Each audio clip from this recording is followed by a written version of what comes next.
Vipi hapo nini? Kwanza imekuwa ni vizuri nimewakuta mfika kwa wakati.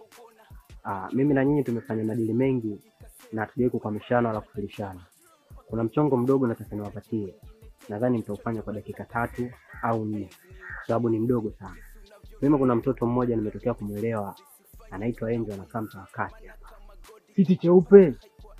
Cheupe hapa nyumba fulani hivi ile yenye geti jeusi. Nadhani ni huyo. Ni yule mtoto nimetokea kumuelewa sana. Lakini pia nikijaribu kumweka katika mstari wangu, naona maneno yanakuwa mengi alafu ananikwepa sana. Na mimi sitaki tufike huko. Mimi nilichoitia hapa nataka mumteke yule mtoto. Mimi sioni haja bosi wangu ya kuendelea kuongea sana. Kwa sababu uone utumbo tu. Na kawaida ya utumbo, ni kawaida yake lazima ukae ndani. Hiyo imeisha hiyo, na sheria kisela inakuwa ni rula. Naitwa bulldog mfupa kanga poa ya mbwa. Mjomba. Mambo sio mengi. Bro, mimi nishakwambia. Sikiliza. Wewe tuachie hiyo kazi. Tunaenda kuikamilisha muda sio mrefu. Kikubwa tu yanga.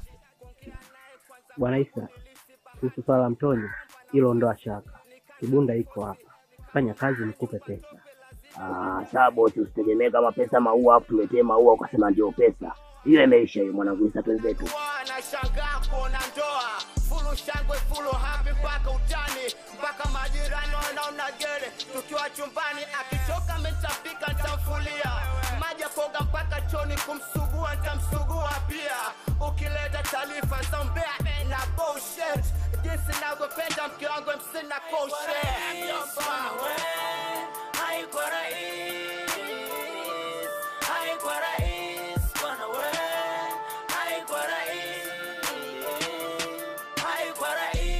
Unasikia wewe? Ni kwa nini unashindwa kuongea vizuri na bosi wetu? Unaenjoy mwenyewe, unajisikia shebele, si ndio? Bosi wetu anahangaika na kulalamika juu yako. Sasa nisikilize. Ongea vizuri na bosi wetu. Na hakuna aliyelia kaijaza dunia mjomba. Nitakutap screen. Huo ndio ukweli. Sema nini bro? Ni mlamba ni mtoto. Unasikia? Hakuna haja ya kumlamba. Hii ni chombo ya fundi, chombo ya bosi. Twende tukampe taarifa, tumemhifadhi hapa. Hakika.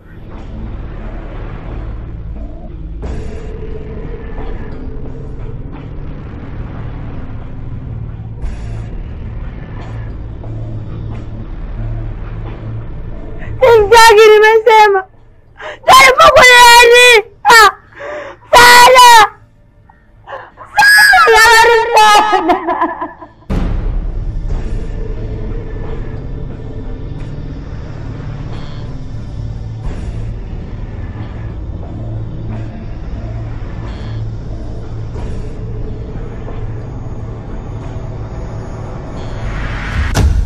Nasikia bosi.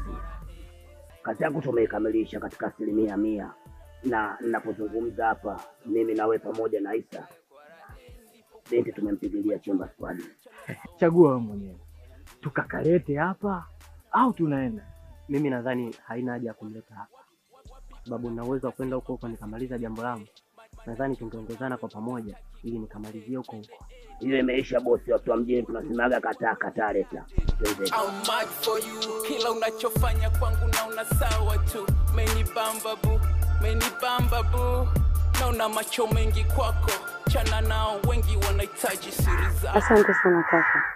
Na ninashukuru kwa msaada wako. Mimi nimeshafika. Nyumbani ni pale kwenye ile fence. Basi sawa. Kwa na amani nenda nyumbani. Ila kwa sana makini na maisha yako. Sawa, mimi naitwa Angel. Sio unaitwa nani? Naitwa Moses. Oh, Moses. Sawa Moses. Samahani kwa napenda kukwambia. Kwa sababu yani umefanya kitu kikubwa sana kuokoa maisha yangu. Kwa sababu wale watu walikuwa ni wabaya sana. Wangeweza kunifanyia chochote kibaya au hata kutoa uhai wangu. Umekuwa mtu pekee ambaye umesaidia maisha yangu. Mimi nimetokea kukupenda. Usijali Angel. Mimi pia nakupenda. Mimi nafikiri unaweza kwenda nyumbani ukajiweka sawa, ukajisafisha, ukawa smart, alafu uishi kwa umakini. Sawa. Lakini nafikiri umenielewa tofauti. Sina maana upendo huu ambao unazungumzia wewe. Yaani umeingia moja kwa moja ndani ya moyo wangu. Pale ulipokuwa unatenda msaada, njiani tulipokuwa tunatembea, mpaka hapa tulipofika. Yaani nikuweke tu wazi, mimi naona au naomba uwe mpenzi wangu, na hata kama utakuwa umeoa, mimi nipo tayari kuolewa mke wa pili. Yaani nipo tayari kuwa mtara. Angel,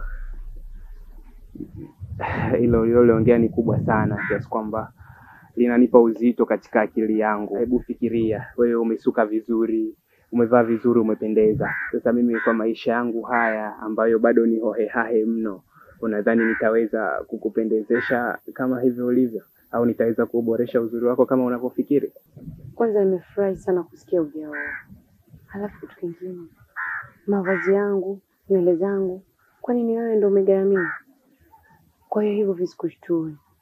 Mimi naona tu ungekaa ufikirie ombi langu, lakini usishtuke tu kwa sababu ya uzuri wangu, kwamba gharama zangu. Hapana, hizo wewe huwezi kuhusika nazo, wala hazikuhusu.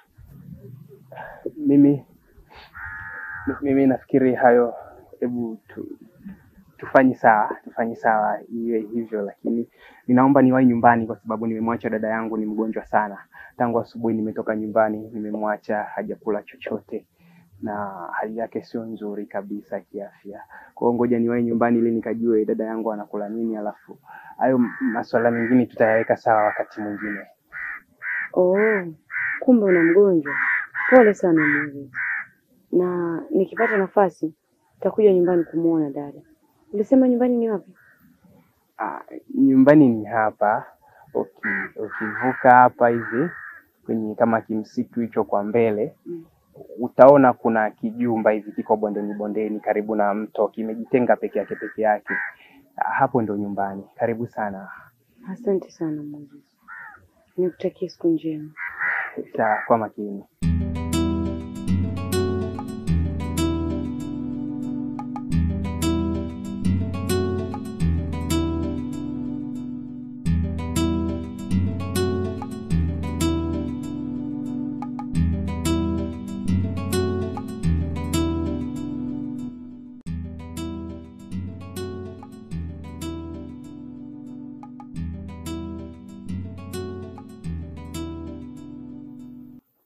Nilikuwa najaribu kukupigia kwa mara ya mwisho. Tangu nimekutuma ni muda mrefu sana. Ndio unarudi sasa hivi. Sasa naomba nikuulize, hivi unakumbuka ni kitu gani ambacho nimekutuma? Yaani anko, huko nilipotoka nimekutana na changamoto nyingi sana. Kuna vijana mimi walinichukua, wakanipeleka kwenye bonge la mjumba. Yaani kuna mkaka mmoja, laiti kama ingekuwa sio yeye, mimi wangeniumiza sana au hata wangeniua. Ukiwaona kwa sura unaweza ukawa unawajua? Mimi siwafahamu kabisa. Alafu mjomba, kila siku ulikuwa unaniambia kwamba umri wangu umefika mimi nakuwa na mwenzangu. Ila naona sasa hivi muda umefika. Huyo kijana ambaye amenisaidia mimi, yaani kusema kweli yangu mimi nimetokea kumpenda sana. Na kwa mazungumzo yangu mimi na yeye, inaonekana na yeye ameridhia kuwa na mimi. Yaani anko kaka ni shujaa, mimi nimempenda kweli. Lakini nahitaji kumuona huyo kijana. Maana vijana wa sasa hivi huwa wanadungua na kukimbia. Yaani anko, mimi naweza kwenda nikamleta hata sasa hivi? Kwa sasa hivi tungeenda hospitali kwa sababu umeniambia vijana wamekupiga na wamekuumiza sana. Mimi sijaumia mpaka tuende hospitali. Yaani yule shujaa aliwahi kuja kuniokoa kabla wale hawajanifanya kitu kibaya. Okay, don't worry. Nenda kaoge, ule chakula, kisha utaenda kumleta. Do you understand? Yes. Okay, go.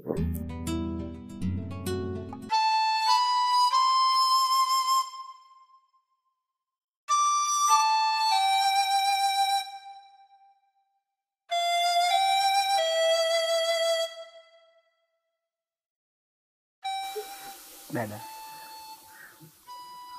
nimekupikia uji huu hapa. amka unywe japo upate nguvu kidogo. Sihitaji kula kwa sasa. Dada, hivi usipohitaji kula sasa utaishi vipi? Maana kuanzia asubuhi hujala chochote. Sasa nimejitahidi nikupikia walau uji huu hapa, umeze vijiko 2-3 upate nguvu, alafu unasema haujisikii kula chochote. Sasa hii inakuja vipi? Alafu toka umekuja hapa unaumwa. Nikikwambia swala la hospitali hautaki kabisa kulisikia. Unakataa, utaki kwenda hospitali. Basi kama unahisi labda utakuwa umelogwa, kende basi hata kwa wataalamu ambao wanaweza kutoa hivyo vitu. Moses mdogo wangu, hakuna binadamu anayekataa kula akiwa mzima, lakini mimi siwezi kula chochote. Na kwa vile umetaka kujua ukweli, nitakwambia. Ila kwanza angalia maisha yetu yalivyokuwa. Yote kwa yote kwa sababu ya ugumu tu wa maisha. Moses, sasa hivi ungekuwa mbali. Kumbuka umefaulu, umeshindwa kusoma kwa sababu ya hii hali yetu ya maskini.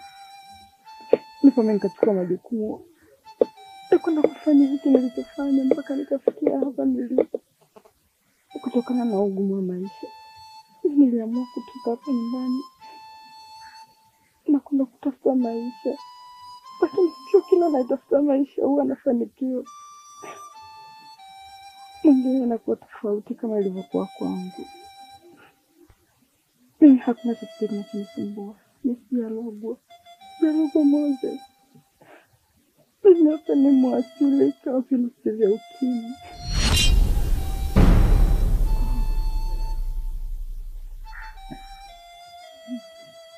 Dada, ina maana siku zote unaumwa, kumbe kinachokusumbua wewe ni ugonjwa wa ukimwi? Uncle Moses, shikamoo. Maraba. Kuna mdada alikuwa anakuita, yupo barabarani hapa. Okay, sawa, mwambie nakuja sasa hivi. Dada, hebu ngoja nimsikilize mgeni mara moja alafu narudi. Moses, ila wewe kurudi. Kuna mengi nataka kuongea na wewe. Sawa dada.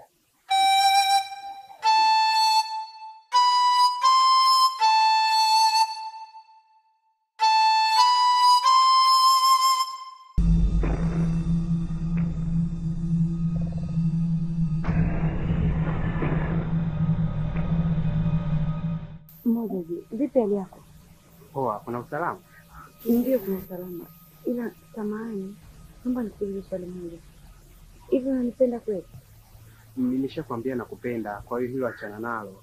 Nashukuru sana kwa jibu lako Moses. Ila samahani, nilikuwa naomba ukanisaidie, kuna kitu pale nyumbani kidogo kiweke sawa. Lakini mimi nilikuwa hapo nazungumza na dada, nilikuwa na mazungumzo kidogo na dadangu. Ngoja nikamalizane naye. Moses, najua kwamba una dada yako mgonjwa, ila nakuomba twende mara moja, tutarudi wote. Mimi mwenyewe nataka kuja kumtizama. Tunakumbuka nilikwambia nataka kumuona. Basi nakuomba twende mara moja.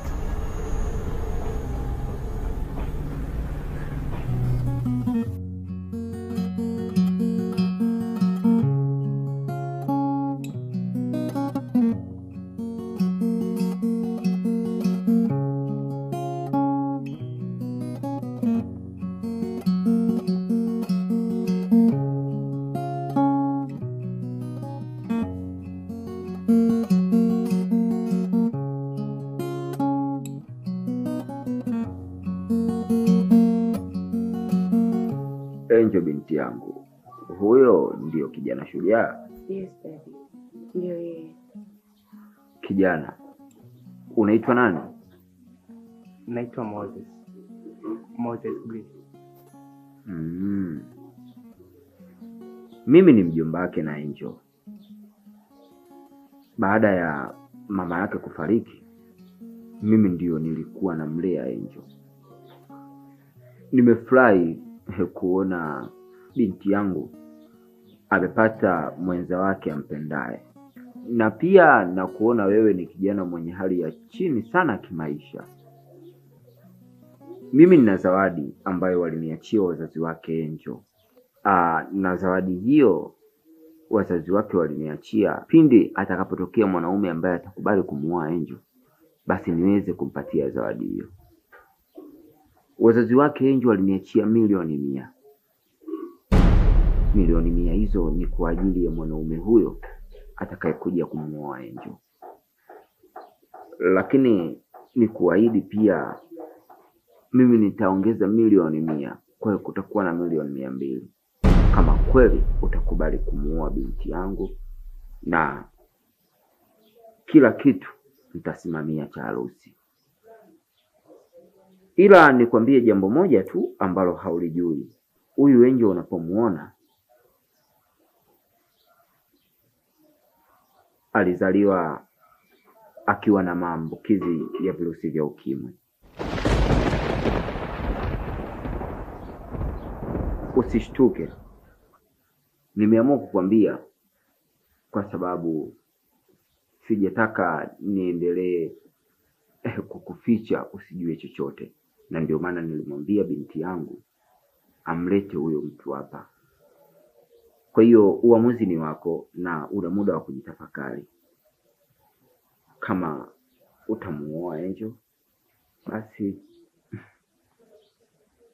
it's up to you. Milioni 200 zipo mezani. Lakini pia kama ukitaka kuendelea kufa maskini na kuishi katika maisha ambayo hayampendezi binadamu, kwa hiyo kalifikirie. Lakini mimi naona hata ukikaa na Angel na ukifata maelekezo mazuri ya daktari, mnaweza mkaishi, kwa sababu nimeishi na shangazi yake naye akiwa katika hali hiyo hiyo kwa muda mrefu tu. Kwa hiyo mimi nimekuelewa vizuri tu anko, lakini samahani kidogo, nilikuwa naomba lau muda kidogo nikajifikirie juu ya hili. Nitarudi. Don't worry Angel. Enjoy. Relax.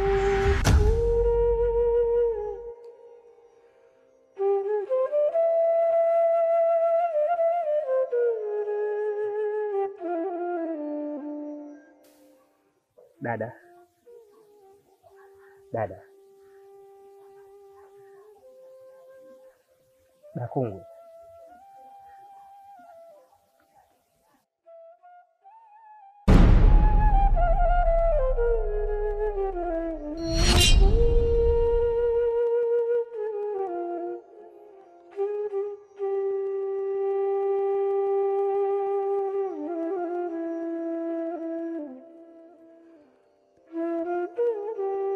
Mbona ukimwi umekuwa pigo katika nafsi yangu?